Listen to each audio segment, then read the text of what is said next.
মাসিমণি বাড়ি যাওয়ার সময় আমাকে ৩,০০০ টাকা দিয়ে গেছে। এখন টাকাটা দিয়ে কি করা যায়, আইডিয়া। সেদিন অনলাইনে না আমার একটা টপ পছন্দ হয়েছিল, তো ওই টপটা অর্ডার করবো। আর আর আর একটা পিৎজা অর্ডার করি। আর আমাকে যখন দিয়েছে তখন আমি খরচা করবো। আর ৩,০০০ টাকার কি বা মূল্য আছে, যাই ঝটপট অর্ডার করে ফেলি। আজকে মাসিমণি বাড়ি যাওয়ার সময় আমাকে ১,০০০ টাকা দিয়ে গেছে।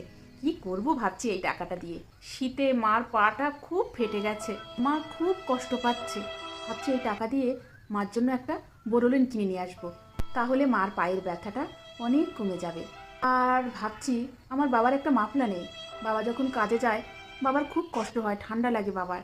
আমি তো বুঝতে পারি, বাবার জন্য একটা মাফলা কিনে নিয়ে আসবো।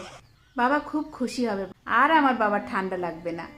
আর ছোট বোনটা, ওরও একটা সোয়েটার নেই, খুব কাজ ছিল সেদিন মায়ের কাছে, ওর জন্য একটা সোয়েটার কিনে দেবো। আর যা ২-১ টাকা বাঁচবে, যে ভেজিটেবল চপ নিয়ে আসবো আর গরম গরম জিলিপি নিয়ে আসবো, বাড়ি এনে সবাই মজা করে খাবো।